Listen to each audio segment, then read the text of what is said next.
की शेतकऱ्यांपर्यंत ती कर्जमाफी पोहोचणार नाही असे शेतकऱ्यांचं म्हणणं आहे. ते सत्य आहे, पण त्याच्या अटी घातलेल्या आहेत. त्या अटी थोड्या अर्थ दिसतात, पण गव्हर्नमेंट एखादा निकाल घेतला त्याचं सूत्र हे लोकांना मान्य नसतं, पण ॲटलिस्ट गव्हर्नमेंटची तयारी हा निर्णय घ्यायचा आहे आणि त्यावेळेस कसा निर्णय त्यांनी घेतला तो अधिक उपयोगी नसेल तर लोकशाहीमध्ये गव्हर्नमेंटची सुसंवाद साधून त्याच्यात दुरुस्ती कशी करता येईल यासाठी प्रयत्न करणं याची आवश्यकता असते.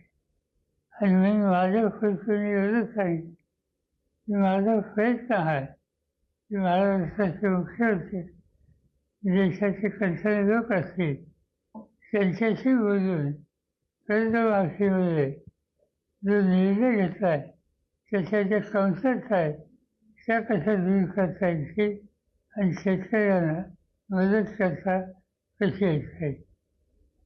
त्याच्यात काही कमतरता आहे म्हणून लगेच फेकून द्या मंजूर नाही ही चुकाची भूमिका आज घ्यायची नाही. बघूया आता काय. साहेब, वादळी वाऱ्यामुळं शेती पिकांचे मोठ्या प्रमाणात नुकसान होते. आपण बघितलं तर बारामती असेल की इतर केळी आणि बागायती पिकांचे मोठ्या प्रमाणात नुकसान झालेले, परंतु हे नुकसान भरून नाही येणार आहे. नाही असं नाही, माझ्याकडे असाच रिपोर्ट झाला आहे. नुकसान झाले काट्याची वगैरेच्या भागात आणि काही भागात विशेषतः केळी आणि ऊस याच्यात नुकसान झालेलं आहे. पण बघूया आता सध्या शेख शिवाने इथं फातुरीची वसंतदादा इन्स्टिट्यूटची त्याचा रिपोर्ट आला आहे ना, त्याचा रिपोर्ट आलेला आहे.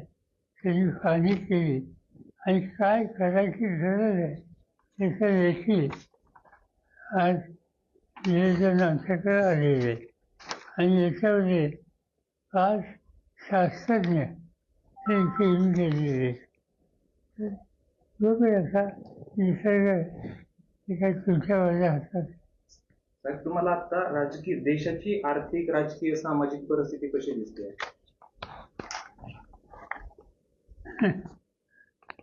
एकदम देशाची आर्थिक इतक्या चोखात जाऊ नका, जाऊ आपण योग्य. रोहित पवारांनी 12 तारखेपासून पंढरपूरला अन्नत्याग आंदोलनाचा इशारा दिला की मागच्या कर्जमाफी योजनेमध्ये जे सहभागी होते त्या शेतकऱ्यांना कर्जमाफी फक्त 50,000 दिली जाईल असं सरकारने सांगितलं. या अटीवरती त्यांनी असा निर्णय घेतलेला आहे. माझ्या वाचनात आलं मग माझी रीच नाही आणि कॉन्टॅक्ट करेन संध्याकाळी. साहेब, राज्यसभेवर छगन भुजबळ यांना डावलण्यात आलेलं आहे, जैन यांना घेतले, त्यामुळं पक्षामध्ये कुठंतरी जावेदही घेतले हे मला माहिती. पण हा निर्णय काल खायचे त्यांनी वीस आहे, काल वीसही करून दिलं आणि कोणाची चर्चाही झाली. बघूया उद्या गेल्या पाहिजे. साहेब, विदर्भाचे मुख्यमंत्री असताना देखील 10 ते 15 आत्महत्या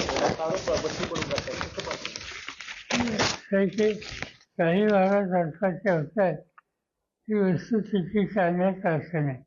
विशेषतः यवतमाळ या ट्रॅकमध्ये तर त्याच्यात आणखीन काही सुधारणा करायची असेल त्याचा आमचा अंदाज 2 आहे. एक, सामंजस्याने प्रश्न सोडवण्याचा प्रयत्न करणं आणि 2, ते होत नसेल तर लोकशाहीच्या चौकटीत बसून संघर्ष असा त्याचा फायदा भाग आहे.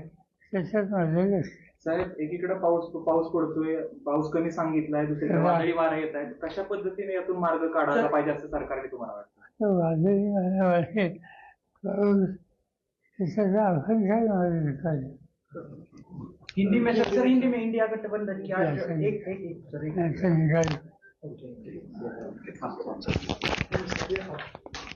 येतो.